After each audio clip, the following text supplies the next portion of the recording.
जवाहर झारखंड में हूं संतोष गंगवार। बुलेटिन की शुरुआत करेंगे बोकारो से आ रही बड़ी खबर के साथ, जहां डीएमएफटी फंड में लगभग 1300 करोड़ रुपए के घोटाले का मामला सामने आया। लिखित आरोप राष्ट्रपति को पत्र लिखकर लगाया गया है। पत्र के माध्यम से योजनाओं में मनोनयन के आधार पर बाजार दर से कई गुना अधिक दामों में सामानों की खरीदारी का मामला है। इसी में एक मामला बोकारो के विभिन्न इलाकों में हाई मास लाइट लगाने का भी है। दरअसल पूरे बोकारो जिले में हाई मास लाइट लगाने के लिए सिर्फ एक ही एजेंसी डिलीजेंट सर्विस को हायर किया गया था, जिसमें कंपनी को 18 करोड़ 75 लाख रुपए से अधिक के भुगतान किया गया। कंपनी का पर आरोप है कि बाजार दर से कई गुना ज्यादा में काम किया गया, जिसमें कंपनी ने 1300 करोड़ रुपए से अधिक का घोटाला किया है। आप देखेंगे कि जरीडीह प्रखंड परिसर प्रखंड कार्यालय के आसपास लगभग 9-10 लाइट लगा है, जो इस लाइट का और इस पैसे का दुरुपयोग है। और विश्व सूत्रों से जो पता चला है कुछ मुखियाओं के द्वारा कि एक लाइट का कीमत लगभग 9-9.5 लाख रुपया है, और जबकि इसका मूल्य ओरिजिनल मूल्य इसका 3-3.5 लाख रुपया है। और इस प्रकार से लाखों करोड़ रुपया का घोटाला है, जिसका कि हम केंद्र सरकार से और राज्य सरकार से हम मांग करेंगे कि जो बोकारो जिले में जो डीएमएफटी फंड का जो बड़े पर जो घोटाला किया गया है, इसकी जांच ईडी या सीबीआई के द्वारा कराई जाए। कितने की राशि है और किस एजेंसी के द्वारा किया जा रहा है, एड्रेस के साथ हमने मांगा था, जिसका हमको कोई अभी तक जवाब नहीं मिला है। इसके प्रधान खदान और माइंस जहाँ होता है वहाँ पे लगाने का प्रावधान है, लेकिन इसमें अरबों रुपया का घोटाला है और ये विभागीय द्वारा बंदरबांट किया जा रहा है। बोकारो उपायुक्त बोकारो और मैनेजमेंट कमेटी को 5 करोड़ तक के पिछले कुछ दिनों तक 5 करोड़ तक के ऑर्डर को सैंक्शन करने का पावर था, और 5 करोड़ से ज़्यादा का सीएम और कैबिनेट के पास था। लेकिन इनके द्वारा 13 करोड़ तक का एक बार में ही सैंक्शन किया गया है। और ये ग्लोबल टेंडर से बचाने के लिए और अपने चहेते लोगों को टेंडर देने के लिए उस टेंडर की राशि को 5 करोड़ के नीचे करके ज़्यादातर लोग को आवंटित किया गया है।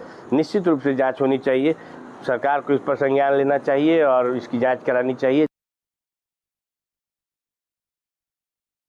मरांडी ने डीएमएफटी फंड में लूट को लेकर राज्य सरकार पर निशाना साधा। उन्होंने सीएम पर डीएमएफटी फंड को एटीएम कार्ड की तरह प्रयोग करने का आरोप लगाया। साथ ही पूरे मामले को लेकर सीबीआई जांच की मांग की। बाबूलाल मरांडी ने कहा कि राज्य की कोई एजेंसी इसकी जांच नहीं कर सकती, क्योंकि इसमें सरकार खुद शामिल है। अगर सीएम दोषी नहीं है तो उनको इस लूट की जांच सीबीआई को सौंप देनी चाहिए। राज्य की कोई भी एजेंसी इसको जांच नहीं कर सकती है। जिस राज्य, जिस गड़बड़ी में, जिस घोटाला में जहां सरकार इन्वॉल्व हो, तो वहां आप कैसे उम्मीद कर सकते हैं कि उनके बाकी एसीबी या कोई अफसर जांच कर लेगा और उसमें से दोषी के ऊपर कार्रवाई कर सकते हैं? तो ये संभव ही नहीं हो सकता है। अब बाबूलाल मरांडी के आरोपों ने सियासी पारा हाई कर दिया है। जेएमएम और कांग्रेस ने कहा कि मामले की जांच करवाई जाएगी और दोषियों को बख्शा नहीं जाएगा। हमारी पूरी जीरो टॉलरेंस की नीति पर काम कर रही है और हम भ्रष्टाचार किसी कीमत पे बर्दाश्त नहीं करेंगे। और अगर भ्रष्टाचार हुए हैं तो स्वाभाविक तौर पे राज्य की एजेंसी जांच करेगी। आखिर भारतीय जनता पार्टी को सिर्फ सीबीआई, और जब हमारी सरकार आई है और संज्ञान में जब इस बात का है, अगर लाया जा रहा है कि भाई लूट हुआ, तो निश्चित तौर पर हमारी सरकार उस पर कार्रवाई करेगी।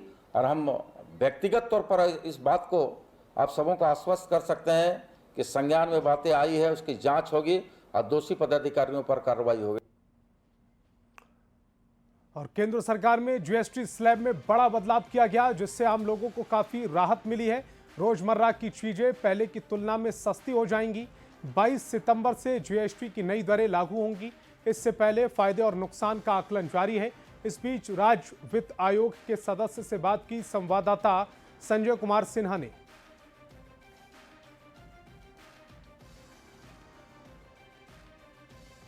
जीएसटी के स्लैब में बदलाव के बाद देश भर में जो सियासी अर्थशास्त्र है उसे समझने और समझाने की कोशिश खूब हो रही है, लेकिन हम बताते हैं कि जीएसटी का जो स्लैब में बदलाव किया गया है राज्य यानी झारखंड को लेकर, यानी झारखंड में उसका क्या वास्तविक अर्थशास्त्र क्या होगा, झारखंड के रेवेन्यू पर क्या असर होगा, सीधे हमारे साथ बातचीत करने के लिए राज्य वित्त आयोग के सदस्य डॉक्टर ईश्वर दयाल जी, हमसे जानेंगे कि सर जो जीएसटी को लेकर पूरा जो कह सकते हैं कि एक तरीके से एक बताया जा रहा है कि जीएसटी आम लोगों के लिए हितकर है, आम आदमी मुस्कुराएगा, राज्य के लिहाज से इसे कैसे समझा जाए? देखिए, अभी जो लग रहा है कि अगर ऐसा कर दर कम हो जाता है तो कर दर कम होगा तो उपभोक्ताओं को फ़ायदा होना चाहिए इसका, ये चीज़ें सस्ती होनी चाहिए। खास करके जो 5% या 0% में वो वस्तुएं हैं जो कि रोज़मर्रा के ज़रूरत की वस्तुएं हैं, तो उसके कारण लोगों की दो फ़ायदा होगा। एक तो होगा कि लोगों को सस्ते में सामान मिलेगा जिससे कि वो कुछ वस्तुएं तो ज़्यादा खरीद सकेंगे जो पहले कम खरीद पा रहे थे, हो जाएगा। जीएसटी अब समझ में आने लगा है, कुल मिलाकर सर ये बात हो गई। अब राज्य के लिहाज से बात करें कि राज्य को ऐसे एक केंद्र की ओर से कहा जा रहा है कि वास्तव में 50,000 करोड़ का जो नुकसान है वो केंद्र सरकार भी उसका दबाव सह रही है, लेकिन झारखंड के रेवेन्यू में नुकसान की बात कही जा रही है, वो कितना सही है? हाँ, ये जो केंद्र सरकार को जो नुकसान होगा इसके कई आकलन आए हैं। 48,000 करोड़ है, 50,000 करोड़ है, कुछ आकलन 1.5 लाख करोड़ तक का भी है। तो एक तो ये जो लॉस केंद्र को होने वाला है जिसको कि केंद्र किसी तरह से कंपनसेट करेगी, जिसके जो वित्त आयोग के अनुशंसा के कारण राज्यों को मिलती है, तो वह भी हमारा भी कम होगा। और दूसरा है कि जो एसजीएसटी के कारण जो हमारा कलेक्शन होता था, रेट कम होने के कारण वह भी कम होगा। तो ये दोनों कमी होगी, हर राज्य को इसको झेलना पड़ेगा, लेकिन झारखंड जैसे राज्य को ज़्यादा झेलना पड़ेगा क्योंकि कर दर कम होने के कारण जो मांग बढ़ेगा वह झारखंड में उतना नहीं बढ़ पाएगा क्योंकि पहले से गरीब राज्य है। का लब्बो लुआब यह है कि जीएसटी अब लोगों के समझ में आने लगा है, और बात यह है कि जो जीएसटी से लाभ की बात कही जा रही है कि 5% 12 से 5% होने या फिर 28% का जो स्लैब था वो अब आपको 18% बनाने से आम आदमी भले ही मुस्कुरा रहा हो, लेकिन झारखंड की बात करें तो झारखंड इसके लिए कंपनसेशन की मांग करेगा। कैमरा संजीत तिवारी के साथ संजय कुमार सिन्हा, न्यूज़ 18 रांची।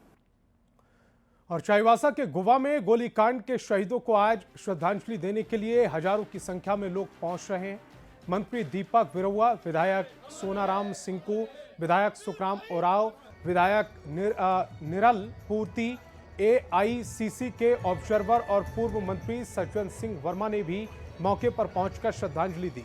पूर्व मुख्यमंत्री अर्जुन मुंडा, चंपाई सोरेन भी शहीदों को श्रद्धांजलि देने पहुंचे। अधिक जानकारी दे रहे न्यूज़ 18 संवाददाता रूपेश प्रधान।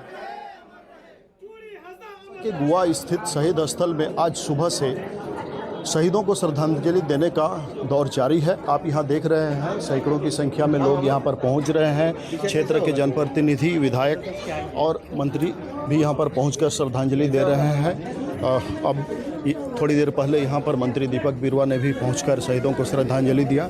इसके अलावा विभिन्न सामाजिक संगठनों के लोग भी यहाँ पहुंचकर शहीदों को श्रद्धांजलि दे रहे हैं। यहाँ मुख्यमंत्री हेमंत सोरेन का भी आगमन होना था, लेकिन अब जैसे जानकारी मिल रही है कि मुख्यमंत्री हेमंत सोरेन अब का यहाँ आने का कार्यक्रम टल गया है, लेकिन कोल्हान क्षेत्र के जो विधायक, मंत्री है वो आकर यहाँ पर श्रद्धांजलि दे रहे हैं। ये वो पवित्र स्थान है गोवा का जहाँ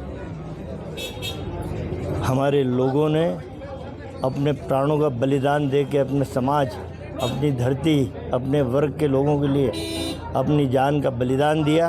और ये आंदोलन बहुत समय तक रहा, जबकि राज्य अलग हुआ। राज्य अलग होने के बाद में जिन लोगों ने इस राज्य को अलग करने के लिए जो काम किया, जो लड़ाई किया, उन लोग को मान सम्मान मिलना चाहिए था। मंत्री दीपक बिरुआ और कोल्हान के जो विधायक और अन्य जनप्रतिनिधि हैं, उनके हाथों से लोगों को परिसंपत्ति का वितरण किया जाएगा। इसके साथ ही नियुक्ति पत्र का वितरण होगा और अन्य जो भी कार्यक्रम तय हैं वो आयोजित होंगे। रूपेश प्रधान, न्यूज़ 18 चाईबासा। जल जंगल जमीन का लड़ाई ये बरसों से होते आया है, चाहे पोटो हो, कहिए चाहे भगवान बिरसा मुंडा कहे, चाहे सिद्धू कान्हू चांद भैरव फूलो जानो कहिए, चाहे टिलका बाबा कहिए, चाहे ताना भगत। स्वास्थ्य मंत्री इरफान अंसारी के बीजेपी की कब्र खोदने वाले बयान के वायरल होने के बाद से बीजेपी हमलावर है, जिसके बाद अब बोकारो पहुंचे राज्य के स्वास्थ्य मंत्री इरफान अंसारी ने पूरे मामले पर प्रतिक्रिया दी। उन्होंने कहा कि स्कूल में बच्चियों ने बताया कि उन्हें स्कूल में बांग्लादेशी बोलकर ताना मारा जाता है और इसीलिए उन्हें स्कूल से हटा दिया गया। इसी पीड़ा में मैंने बीजेपी वालों पर कहा कि आप अब हमें अपमानित करने का काम बंद करें, नहीं तो कब्र खोद देंगे। कब्र खोदने की भाषा आम भाषा है। कि बच्चे के कार्यक्रम में गए तो बच्चियां हमको बोल रही सर हम लोग स्कूल नहीं जाएंगे, आप हम लोग नहीं पढ़ना चाहते हैं। तो हम बोले क्यों, क्या हुआ? तो देखिए ना हमारे जो कलीग्स हैं जो हमारे साथ पढ़ते हैं वो हमको ताना देते हैं कि तुम बांग्लादेशी हो, तुम लोग घुसपैठिया, तुम लोग झारखंड आ गई हो। तो हम नहीं पढ़ना चाहते हैं सर, हमारे मॉरल हमारा डाउन हो गया सर। आपसे रिक्वेस्ट है सर, हम लोग को स्कूल छुड़वा दीजिए, हम नहीं पढ़ेंगे, हम घर में रहेंगे, बिना पढ़े रहेंगे, लेकिन कम से कम सम्मान से जिएंगे। तो मैंने कहा कि भाजपा वाले गाली देना बंद करो, बांग्लादेशी बोलना बंद करो, बच्चों पर गला असर जा रहा है, ज्यादा बोलोगे तो कब्र खोद दूंगा मैं। हाँ मैंने कहा है, तो कब्र खोदने का मतलब क्या? आम भाषा है मेरा। भाजपा को हम कब्र खोद सकते हैं क्या? भाजपा तो हमें लगता है कि अमेरिका से ही बड़ा है भाजपा, अभी ट्रम्प से ही बड़ा है भाजपा, अभी ट्रम्प भी भाजपा का पैर छू रहा है अभी। तो इतनी बड़ी ताकत को हम बोले। और धनबाद के अंबे आउटसोर्सिंग हादसे में राहुल रवानी समेत 6 मजदूरों की मौत हो गई थी। सभी शव 2 दिन के रेस्क्यू के बाद निकाले गए। कंपनी ने मृतकों के परिजनों को 20-20 लाख का मुआवजा दिया। बाकी परिजनों ने 20-20 लाख मुआवजा और आश्रितों को नौकरी पर सहमति जताई, लेकिन राहुल के परिजनों ने इसे नहीं स्वीकारा और 1 करोड़ मुआवजे की मांग करते हुए शव के साथ धरना शुरू कर दिया। डुमरी विधायक जयराम महतो ने प्रशासन और कंपनी प्रबंधन की वार्ता हुई, जिसके बाद आंदोलन जारी रखने की बात कही गई। कंपनी प्रबंधन ने विचार के लिए समय मांगा है। पॉजिटिव है, तो उन्होंने कहा कि अभी तो हमारे जो बड़ी पदाधिकारी हैं उनसे कम्युनिकेट नहीं हो पा रहा है, तो कम्युनिकेट करने के लिए हम लोग 1-2 घंटे का समय दिए हैं, बाकी आंदोलन अभी चलता रहेगा। और स्वास्थ्य मंत्री इरफान अंसारी को रविवार देर रात जान से मारने की धमकी मिली है, जिसके बाद बोकारो एसबीआई और जामताड़ा एसपी को इसकी सूचना दी गई। जांच के दौरान पता चला कि यूपी से मंत्री जी को जान से मारने की धमकी मिली है और सिम को नॉर्थ ईस्ट से संचालित किया जा रहा है। तो जो शख्स जिसने धमकी दी है वो उत्तर प्रदेश से हो सकता है और नॉर्थ ईस्ट से इस सिम को संचालित किया जा रहा था, जिससे जान से मारने की धमकी दी गई हो सकते हैं। मेरी लड़ाई रहती है, विचारधारा की लड़ाई रहती है। पार्टियों में हम जिस पार्टी से बिलोंग करते हैं, अन्य पार्टी में तो हम तकरार तो चलता ही रहता है। हम सेकुलर हैं और जनता ने हमें जिस पद पे दिया है तो ऑब्वियस मैं आवाज़ उठाऊंगा ही। लेकिन इस तरह की बात करना, खुलेआम धमकी देना, चैलेंज करना कि मार दूंगा, और मैं उत्तर प्रदेश से निकल चुका हूं, तो थोड़ा सा खराब लगता है मुझे। और मैं कहना चाहता हूं, देखिए हम लोग तो, मैं इन सब बातों से डरने वाला नहीं, धमकी से डरने वाला नहीं। देखिए वो जो घटना घटी देर रात्रि, तो उसके बाद हमने रात में ही फ़ोन किया था, हमारे बोकारो के एसपी साहब से बात हुई थी और हमारे जिला एसपी जामताड़ा से भी बात हुई थी। तो उसी समय हमने कॉल को ट्रैक पे लगवाया था और उसके बाद जो जानकारी सामने आई तो वो कॉल आपका बनारस से आया था। बनारस से कॉल किया गया था और जो सिम से कॉल आया था वो सिम आपका नॉर्थ ईस्ट का है। तो आए दिन जो मैं देखता हूँ जिस प्रकार उनकी लोकप्रियता बढ़ी है, तो काफ़ी तेज़ी से बढ़ी और काफ़ी हुजूम उमड़ पड़ता है जहाँ भी जाते हैं। तो कहीं ना कहीं सुरक्षा को मैं समझता हूँ कि थोड़ा और अगर उसे दुरुस्त कर दिया जाए और थोड़ा और स्ट्रिक्ट कर दिया जाए तो वो सही होगा। क्योंकि अगर घटना घट जाती है, मान लीजिए अगर आपको कोई धमकियाँ दे रहा है, तो we have to be alert. और मुझे लगता है कि जिला प्रशासन को उसे सीरियसली टेकअप करना चाहिए और कहीं ना कहीं सुरक्षा को और दुरुस्त करना चाहिए और ज़रूरत पड़े तो और भी लेयर बढ़ानी चाहिए।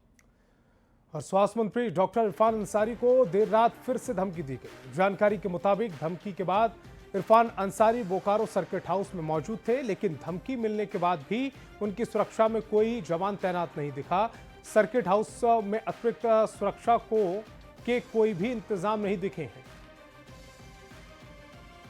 आते हैं कि इरफान अंसारी को जान से मारने की धमकी मिलने के बाद सुरक्षा का क्या हाल है। आप देखिए, यह गाड़ी है, यह सर्किट हाउस है। सर्किट हाउस में मंत्री मौजूद हैं, लेकिन सर्किट हाउस में किसी तरह की कोई सुरक्षा नहीं है।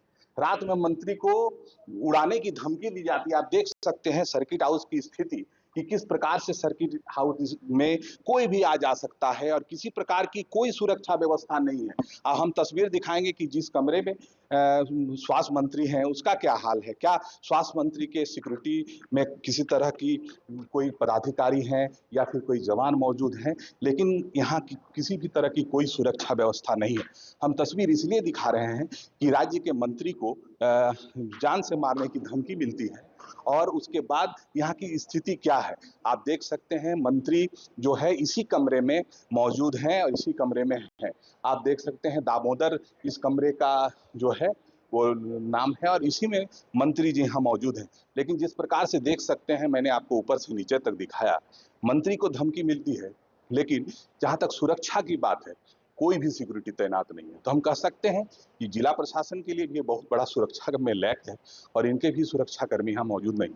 तो ऐसे में हम कह सकते हैं कि जिस प्रकार से इरफान अंसारी को बार बार उड़ाने की धमकी मिल रही है, उनकी सुरक्षा को भी ऑडिट करने की जरूरत है कि आखिर इतने लापरवाह जिला प्रशासन या फिर उनके सुरक्षा कर्मी क्यों हैं। मृत्युंजय कुमार, न्यूज 18, बोकारो। और देवघर में कांग्रेस नेता सुबोधकांत सहाय ने इरफान अंसारी को धमकी देने के मामले पर बयान दिया। उन्होंने कहा कि इरफान इस धरती का बेटा है, मूल रूप से जनप्रतिनिधि है और अगर बीजेपी के खिलाफ कुछ बोलते हैं तो यही रहा है कि हम लोग या राजनीति में असेंबली में लड़ते थे और अब हमारी लड़ाई वैचारिक होती थी, तो यह दुर्भाग्य है आज की राजनीति का। आजकल जो है वो जब कोई विषय नहीं होता है उनके पास, जब कोई आम लोगों से जुड़ा हुआ सवाल नहीं होता है, तो जितना उग्र भाषा बोल करके अपने आप को प्रचारित करना चाहते हैं, अपना छपाना चाहते ही है, मैं उसको बहुत गंभीरता से नहीं लेता हूँ। इरफान इस धरती का बेटा है, बाप उसका सबसे ज़्यादा वो मुसलमान कहने को रहा है, लेकिन उसकी पूरी प्रक्रिया या इरफान का भी तो वो एक मूल रूप से जनप्रतिनिधि है। खबर रांची से, जहां के वेंडर ने आज रांची नगर निगम के बाहर जमकर प्रदर्शन किया। दुकानदारों ने अतिक्रमण हटाओ अभियान के दौरान निगम के बाहर आंदोलन किया। दुकानदारों ने निगम पर गैर कानूनी तरह से दुकानों को हटाने का आरोप लगाया और इसके विरोध में प्रदर्शन किया गया। तस्वीर भी देखिए।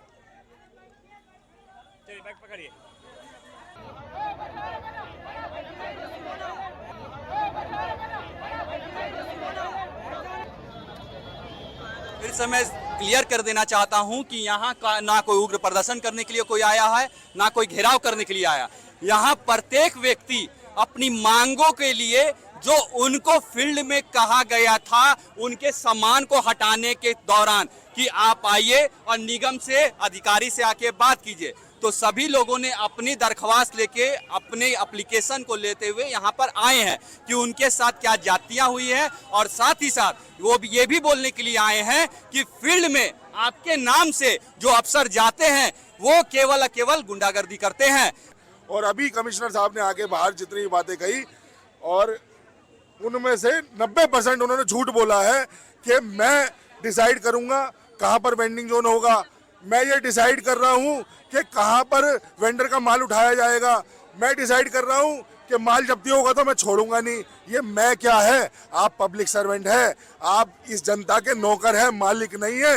इनके मालिक बनने की कोशिश ना करिए और सबसे बड़ी बात, कानून को लागू करिए, नियम योजनाओं को लागू करिए। ये लोग कोई भीख नहीं मांग रहे, अपना अधिकार मांग रहे हैं और किसी भी तरीके का ये लोग गैर कानूनी काम नहीं कर रहे हैं, सिर्फ अपना अधिकार मांग रहे हैं। हम सिर्फ इतना चाहते हैं कि जो हमारा कानूनी अधिकार है, जो संवैधानिक अधिकार है, वो हमसे छीनने का आपको किसने अधिकार दे दिया?